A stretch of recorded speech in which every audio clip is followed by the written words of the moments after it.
अस्सलाम वालेकुम सामाइन। हज 2024 के आज़मीन हज के लिए एक खुश खबर आई है। हज कमेटी ऑफ इंडिया ने वेटिंग लिस्ट जारी कर दी है, जो कि वेटिंग लिस्ट नंबर 1 है। उसके बारे में इस वीडियो में डिटेल से मालूमात हासिल करेंगे। हज कमेटी के सर्कुलर 23 फरवरी 2024 में लिखा है, release of waiting list for Hajj 2024 on date डेट 10,149 Hajj seats have become available due to the cancellation received from various states.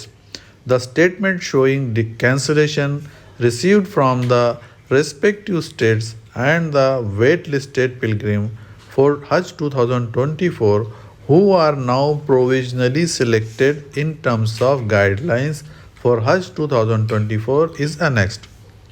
यानी 10,149 सीट्स हज की खाली होगी क्योंकि कुछ भाइयों ने अपना हज का एप्लीकेशन कैंसिल करवाया। तो एक स्टेटमेंट है जिसमें हज कमेटी की स्टेट वाइज हज कमेटी के हिसाब से वेट लिस्ट जारी की है। तो इस वीडियो में बने रहे, ये वेटिंग लिस्ट इस वीडियो के आखिर में आ रही है। उतने हाजी लोग जो अपना वेट लिस्ट चेक कर ले, उतने वेट लिस्ट के हिसाब से वो लोग अब प्रोविजनली सिलेक्टेड कहलाएंगे। आगे लिखा है, The aforesaid provisionally selected pilgrims are required to deposit advance Hajj amount and first balance amount of rupees 2,51,800 each।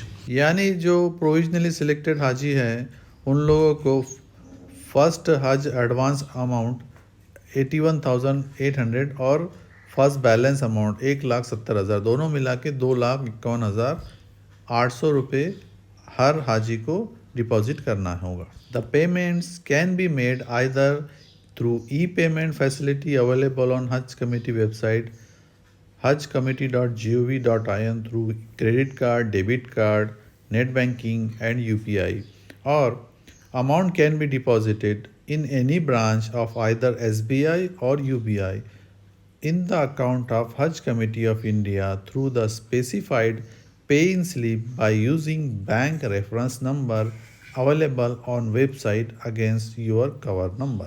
यानी पेमेंट आप हज कमेटी की वेबसाइट पर ऑनलाइन अदा कर सकते हैं, credit card, debit card, net banking और UPI के थ्रू, या अगर आपके पास कैश है तो SBI और UBI में आप पे-इन स्लिप के ज़रिए अपना बैंक रेफरेंस नंबर मेंशन करके अदा कर सकते हैं।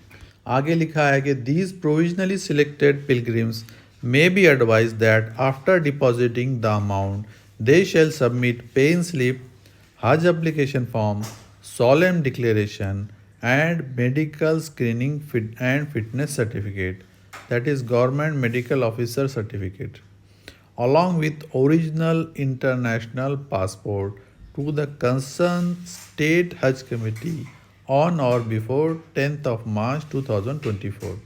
यानी 10 मार्च से पहले आपको जो पेमेंट अदा करना है और फिर उसके बाद आपका पे-इन स्लिप, हज एप्लीकेशन, सोलेम डिक्लेरेशन और मेडिकल सर्टिफिकेट अपने अपने स्टेट हज कमेटी के ऑफिस में जमा करवाना है और पासपोर्ट भी जमा कराना है। ये तमाम डॉक्यूमेंट हज कमेटी अपलोड करके सेंट्रल हज कमेटी को 15 मार्च से पहले जमा करना है। इसलिए आप लोगों को ध्यान रखना है कि 10 मार्च से पहले आप सबमिट कर दें अपने अपने स्टेट हज कमेटी के लिए अपने तमाम डॉक्यूमेंट। इसके अगले पेज पर जिस चीज़ का आपको इंतज़ार है कि वेटिंग लिस्ट में कहाँ किस स्टेट में कितनी सीटें रिलीज़ हुई है, उसका डिटेल आ रहा है। सेकंड पेज पे दिया है statement showing release of waiting list given provisional selection. Number 1 पे है छत्तीसगढ़, 1 से 82 तक वेटिंग लिस्ट रिलीज़ हुई है। दिल्ली 1 से 440, गुजरात स्टेट 1 से 1594, हरियाणा 1 से 23, कर्नाटका 1 से 1380, केरला 1 से 1561, मध्य प्रदेश 1 से 558, महाराष्ट्र 1 से 2499, मणिपुर 1 से 50, तमिलनाडु 1 से 633 और तेलंगाना 1 से 1316। और उम्मीद करता हूँ ये इन्फॉर्मेशन आपके लिए कारआमद होंगी। अल्लाह इस साल तमाम हाजियों का हज कबूल करे, आसान करे, आमीन।